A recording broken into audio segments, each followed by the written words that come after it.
ሰላም እንደናችሁ ውድ ተማሪዎቼ የዲስትሪቢዩቲቭ የመጨረሻውን ክፍል ይዤላችሁ መጥቻለሁ። በዛሬው ክፍላችን ላይ የምናየው ደግሞ ሁለት የሆኑ ነገሮችን እንዴት ዲስትሪቢዩቲቭ እንደምናደርግ ነው ዛሬ የምናየው። እነዛን ከሚገልጹልን ነገሮች ሶስት ቃላቶችን ነቅሰን እናወጣለን። ቦዝ፣ አይዘር እና ናይዘርን ዛሬው በሰፊው የምንማራቸው ትምህርቶች ናቸው። ስለዚህ ወደ ሶስቱ ቃላቶች እንሂድና የዛሬው የመጨረሻውን ክፍል እናያለን። ከዚህ በፊት ያሉትን ያላያችሁ ካላችሁ ገብታችሁ ማየት ይኖርባችኋል። እሺ፣ የመጀመሪያው ቃላችን ቦዝ ነው። ቦዝ ሁለት ለሆኑ ነገሮችን ለመግለጽ እንጠቀምበታለን። እዚህ ጋር ፔር ይለናል። ፔር ማለት ጥንድ ነው።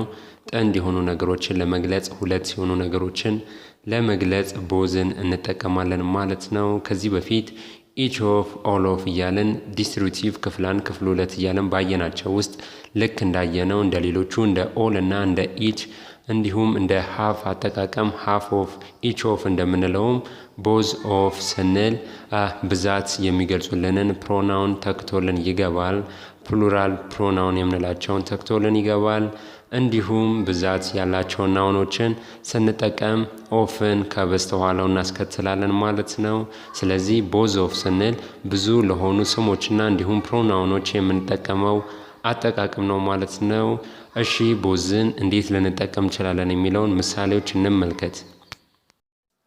እሺ፣ የቦዝ አጠቃቀም ምሳሌ እዚህ ጋር አስቀምጬላችኋለሁ። በዛውም ቦዝን ተጠቅመን ኦፍን እንዲሁም ደን ተጠቅመን እንዴት ልንለያየው እንደምንችል እናያለን። የእነዚህም ልዩነታቸው ምን እንደሆነ እናያለን። ምንድን ነው? ቦዝ ቺልድረን ዌር ቦርን ኢን ኢጣሊ ይላል። ሁለቱም ልጆች ጣሊያን ነበር የተወለዱት ነው የሚለን። ቦዝ ቺልድረን ዌር ቦርን ኢን ኢጣሊ፣ ሁለቱም ልጆች ጣሊያን ነበር የተወለዱት ነው የሚለን። ቦዝ ሁለትን የሚገልጽልን። ሌላኛውን ደግሞ እንመልከት። ቦዝ ዘ ቺልድረን ዌር ቦርን ኢን ኢጣሊ፣ ሁለቱም ልጆች ጣሊያን ነበር የተወለዱት ነው የሚለው። ይሄም ተመሳሳይ ነው፣ ምንም ልዩነት የለውም። ልዩነቱ ደ ስለገባ ነው። ደ ደግሞ ዴፊኔት አርቲክል ነው። ስምን ከስም በፊት የሚመጣ ነው። ልጆቹን ስለምታውቋቸው እነዛ የሚታወቁ ልጆች ስለሆኑ ደን ተጠቀምን ማለት ነው። የማይታወቁ ደግሞ ቢሆኑ ኢንዲፊኔት አርቲክል ኤን ነው የምንጠቀመው። ምክንያቱም የቺልድረን ናውኑ ነው። የናውኑ የመጀመሪያው ፊደል ምን መሆን አለበት? ኮንሶናንት ከሆነ የምንጠቀመው ኤን ነው። ቫውል ደግሞ ከሆነ አንን ነው ብለናል። ስለዚህ ይሄ ኮንሶናንት ነው ስለዚህ ኤን ትጠቀማላችሁ። ነገር ግን ቺልድረን የሚታወቁ ልጆች ስለሆኑ ዴፊኔት አርቲክልን ተጠቅመን ደን ተጠቅመናል። ምንም ልዩነት የለውም። ቦዝ ቺልድረን ዌር ቦርን ኢን ኢጣሊ፣ ቦዝ ዘ ቺልድረን ዌር ቦርን ኢን ኢጣሊ ተመሳሳይ ነው። ሁለቱም ልጆች ጣሊያን ነበር የተወለዱት ነው የሚለን። የሶስተኛው ደግሞ ቦዝ ኦፍ ዘ ቺልድረን ዌር ቦርን ኢን ኢጣሊ። እዚህ ጋር ደግሞ ኦፈን የጠቀምነው። ኦፈን የምንጠቀመው ለምንድን ነው ብለናል? ብዙ የሆኑ ስሞችን ስንጠቀም ነው ብለናል። ሁለት እና ከሁለት በላይ የሆኑ ስሞች ብዙ ናቸው። ስለዚህ ኦፈን መጠቀም አለብን፣ መጠቀም እንችላለን። ነገር ግን ኦፈንም ሳንጠቀም መግለጽ እንችላለን። ሁለት ልጆችን ማለት እንችላለን። ኦፈንም ተጠቅመን ሁለት ልጆች ማለት እንችላለን። በሁለቱም ያስኬዳል። ሶስቱም ተመሳሳይ ሚኒንግ፣ ተመሳሳይ ትርጉም ነው ያላቸው ማለት ነው። በሶስቱም ማንኛውም ሰው ቢጠቀም ተመሳሳይ አይነት አገላለጽ መሆኑን እንድታውቁ ነው ይሄንን ምሳሌ ያሳዩአችሁ። እሺ፣ ሌላኛውን ምሳሌ ደግሞ እንመልከት። ምን ይለናል? ቦዝ ማይ ፓረንትስ ሃቭ ፌር ሄር ይላል። ሁለቱም ወላጆቼ ጥሩ ጸጉር አላቸው ነው እያለ ያለው። ሌላኛውም ቦዝ ኦፍ ማይ ፓረንትስ ሃቭ ፌር ሄር። ይሄም ሁለቱም ወላጆቼ ጥሩ ጸጉር አላቸው ነው የሚለው። ተመሳሳይ ነው። ኦፈን የምንጠቀመው ለምንድን ነው ብለናል? ብዙ ለሆኑ ናውኖች እንዲሁም ፕሮናውኖች ስምን ተክተውልን የሚገቡትም በእነሱን ስንጠቀም ኦፈን በበስተኋላው እናመጣለን ብለናል። ስለዚህ ቦዝ ሁለትን ስለሚገልጽልን ሁለቱንም ለመግለጽ ኦፈንም አንዳንዴ መጠቀም እንችላለን፣ አለመጠቀምም እንችላለን ማለት ነው። ይሄ የራሳችሁ ምርጫ ነው የሚሆነው፣ ወይም የተናጋሪው ሰው ምርጫ ነው የሚሆነው ማለት ነው። እሺ፣ ሌላኛው ደግሞ አጠቃቀማችንን እንመልከት። ቦዝ ኦፍ አስ ላይክ ስኪንግ ይላል። ሁለታችንም በበረዶ መንሸራተት እንወዳለን ነው የሚለው። እዚህ ጋር ተመልከቱት። እስካሁን ቦዝ ኦፍ ብለን እየገለጽን ያለነው መጠቀም የምንችላቸውም ማንችላቸውም ለናውን ነው ወይም ለባለቤት ብቻ። አሁን ግን አስ ምንድነው ማለት ነው? ፕሮናውን ነው። ፕሮናውን ሲሆን ኦፍ ግዴታ መግባት አለበት ማለት ነው። both of us like skiing ሁለታችንም በበረዶ መንሸራተት እንወዳለን ነው እያለ ያለው። ስለዚህ ሁለታችንም ብሎ ብዙ ነገርን የገለጸልን አስ ስለሆነ ፕሮናውን ስለሆነ ስምን ተክቶ የሚገባ ስለሆነ እሱ ሰዓት ላይ ግዴታ ኦፍ መግባት አለበት ማለት ነው። ሁለተኛው ምሳሌ ተመሳሳይ ነው። I told both of them to calm down ምንድን ነው የሚለን? ሁለታቸውም እንዲረጋጉ ነገርኳቸው ነው የሚለው። I told both of them to calm down ሁለታቸውም እንዲረጋጉ ነገርኳቸው ነው የሚለን። እዚህ ጋም ደም የሚለው እነሱን የሚገልጽልን ፕሮናውን ነው።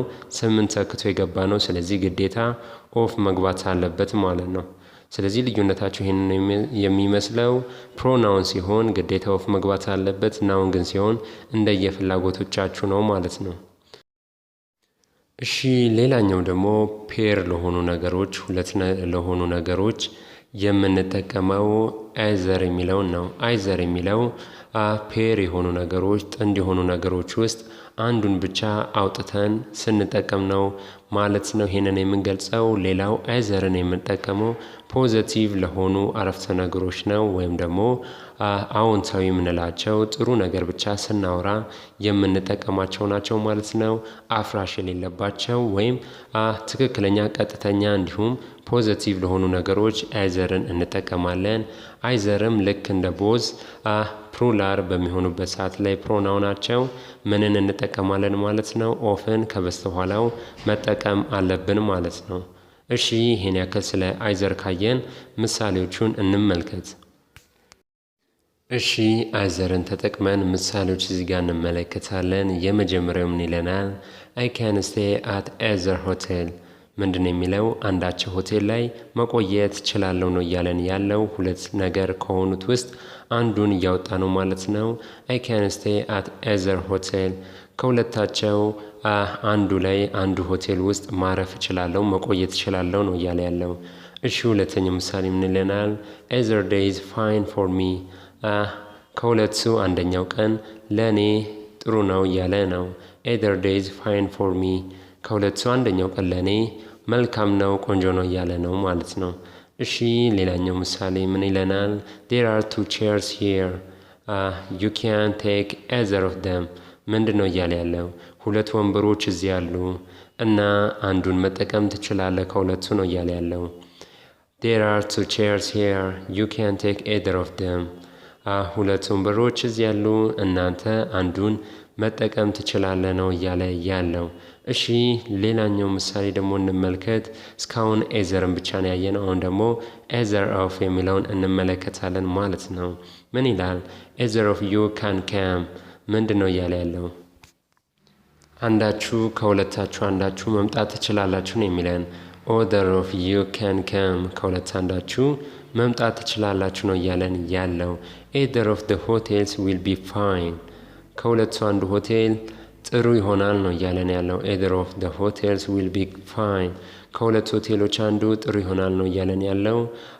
ዛጋም ኦፍ ብሎ ዩ ነው የጠቀመው። ዩ ፕሮናውን ነው። እዚህ ጋር ደግሞ the hotels ይላል። the hotels የምንለው ደግሞ ብዙ የሆኑ ናውኖችን የሚገልጽልን ነው። ብዙ ሆቴሎች እያለ እየገለጸልን ነው ማለት ነው። እዛ ጋር ደግሞ ካያችሁት either hotel ይላል። አንድ ሆቴልን ብቻ ነው። እዚህ ጋር ደግሞ ሆቴልስ ይላል። ሁለት ሆቴሎች ወይም ከሁለት በላይ የሆኑ ሆቴሎችን የሚገልጽልን ነው ማለት ነው ኤስን ስንጨምር። እሺ I can eat either of the salads ምንድነው እያለን ያለው? ከሁለቱ አንዱ ሰላጣዎችን መብላት እችላለሁ እያለ ነው። ስለዚህ እዚህ ጋም ሳላርስ ነው የሚለው ሰላጣዎች ነው የሚለው ሰላጣ አይልም። ስለዚህ ኦፍን ከበስተኋላው ተጠቀምን ማለት ነው። የኤዘር አጠቃቀም ይሄንን ይመስላል። እሺ የኤዘርን አጠቃቀም ተመልክተናል። ኤዘር ኦፍንም አይተናል። የመጨረሻው ደግሞ ኤዘር ኦር የምንለው ነው። ኤዘር የምንለው ለክፍልፋይ ዲስትሪቢዩቲቭ ብለን ነው ያየነው። ኤዘር ከሁለቱ አንዱን ከፍሎ እያሳየን ነበር የነበረው። አሁን ደግሞ የምናየው ኤዘር ኦር የሚለው ኮንጃንክሽን ወይም ደግሞ አገናኝ ነው። ኤዘር ሲል አንደኛውን ከሌላኛው ጋር እያገናኘ ነው ኤዘር ኦርን የሚጠቀመው ማለት ነው። እሺ ኤዘር ይላል፣ ከዛ ኦርን ይጠቀማል ብለናል ለኮንጃንክሽን። እስካሁን ግን ዲስትሪቢዩቲቭ ነው ያየነው። እሺ በምሳሌ እንየው እንዴት ነው የሚያገናኘው የሚለውን በምሳሌ እሺ ኤዘር ኦርን ተጠቅመን ልክ እንደ ኮንጃክሽን ማያያዣ ተጠቅመን የምናየው ምሳሌ ነው። አሁን እዚህ ጋር ያስቀመጥኩላችሁ የመጀመሪያው ምን ይላል? you can have either ice cream or chocolate cake ምንድነው የሚለን? ከሁለት አንዱን መመገብ ትችላለህ። የአይስክሬሙን ወይም ደግሞ የቾኮሌት ኬኩን ነው እያለ ያለው። የአይስክሬም ኬኩን ወይም የቾኮሌት ኬኩን አንዱን መውሰድ መመገብ ትችላለህ ነው የሚለው። you can have either ice cream or chocolate cake ከሁለት አንዱን መውሰድ ትችላለህ። አይስክሬም ኬኩን ወይም ቾኮሌት ኬኩን ነው የሚለን። እዚህ ጋር ኦር ገብቶ አገናኝቶልናል። ከሁለቱ አንዱን ከፍሎ ማውጣት ሳይሆን ሁለቱንም አገናኝቶ ከሁለቱ እናንተ ምርጫ እንድታደርጉ ሰጀስት እያደረገ ነው ያለው ማለት ነው። እሺ ሌላኛው ምሳሌ እንመልከት። I will come on either Thursday or Friday ምንድነው እያለ ያለው? ሐሙስ ወይም አርብ እመጣለሁ ነው እያለ ያለው። I will come on either Thursday or Friday ወይ ሐሙስ ወይ አርብ እመጣለሁ ብሎ እያገናኘ ነው ያለው። ከዚህ እንደምትረዱት ኮንጃክሽንን ወይም ሁለቶችን የማገናኘት ስራ ነው እየሰራ ያለው ማለት ነው። ኦር በመግባት ይህንን ይመስላል የአይዘር አጠቃቀማችን። ኤዘር ኦር ደጋግማችሁ የምታዳምጡት አጠቃቀም ነው ብዬ ነው የማስበው። ሁለት ነገሮችን ለማገናኘት ተጠቀሙበታላችሁ። እሺ አሁን ደግሞ አንድ የሚቀረን አለ ማለት ነው። እሱ ናይዘር ነው። እሱን እንመልከትና የዛሬው ትምህርታችንን በዚሁ እንቋጭ። ናይዘርን የምንጠቀመው ልክ እንደ አይዘር ሲሆን ልዩነቱ ምንድነው ማለት ነው? አይዘርን የምንጠቀመው ፖዚቲቭ ለሆኑ ነገሮች ናቸው። ደስ ለሚሉ ነገሮች፣ ቀጥተኛ ለሆኑ ነገሮች ነው አይዘርን የተጠቀምነው በምሳሌዎች ያየነው። አሁን ግን ናይዘርን የምንጠቀመው ኔጌቲቭ ለሆኑ አፍራሽ ለሆኑ ነገሮች ናቸው የምንጠቀመው። ከሁለቱ ነገሮች አንዱን ነጥለን ስናወጣ አይዘርን እንጠቀማለን። ሌላኛው ደግሞ የናይዘር አጠቃቀማችን ምንድነው ማለት ነው? ፕሉራል ናውንና እንዲሁም ፕሮናውን እንጠቀምበታለን። የማለት ከዚህ ቀደም እንዳየነው ከቦዝም አይዘርም እንዳየነው ኦፍን በመጨመር ከበስተኋላው ኦፍን ጨምረን ብዙ ለሆኑ ስሞች እንዲሁም ስምን ተክተው ለሚገቡልን ፕሮናውኖች መጠቀም እንችላለን ማለት ነው። ልክ እንደ አይዘር ተመሳሳይ ነው። ምሳሌዎቹን ስናይ በደንብ ግልጽ ይሆንላችኋል። እሺ ናይዘርን ተጠቅመን እዚህ ጋር ምሳሌዎች አስቀምጫለሁ፣ እንመልከታቸው። ናይዘር ቼር ኢዝ ኤኒ ጉድ ምንድነው የሚለን? ከሁለቱ አንዳቸውም ወንበር ጥሩ አይደሉም ነው የሚለን።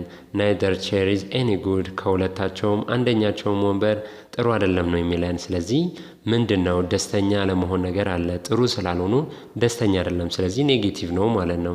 ኔጌቲቭ ባይሆን አይዘርን ነበር የምንጠቀመው። ኔጌቲቭ ስለሆነ ግን አይዘር ላይ ኤንን ጨምረን ናይዘርን ተጠቀምን ማለት ነው። ስለዚህ ልዩነታቸው ይሄ ነው። አፍራሽ የሆኑ ነገሮችን ስንጠቀም ናይዘርን እንጠቀማለን ማለት ነው። አፍራሽ ግን ካልሆኑ ቀጥተኛ ከሆኑ ደስ የሚሉ ነገር ከሆኑ አይዘርን ወይም መጀመሪያ ያየነውን እንጠቀማለን ማለት ነው። እሺ ሁለተኛው ምሳሌ ደግሞ ምን ይለናል? ናይዘር ብራዘር ኬም ከሁለት አንዳቸውም ወንድም አልመጣም ነው እያለን ያለው። ናይዘር ብራዘር ኬም ከሁለት አንዳቸውም ወንድም አልመጣም ነው እያለን ያለው ማለት ነው። ይሄም አፍራሽ ነው፣ ኔጌቲቭ ነው። እሺ ሶስተኛው ምሳሌ እንመልከት።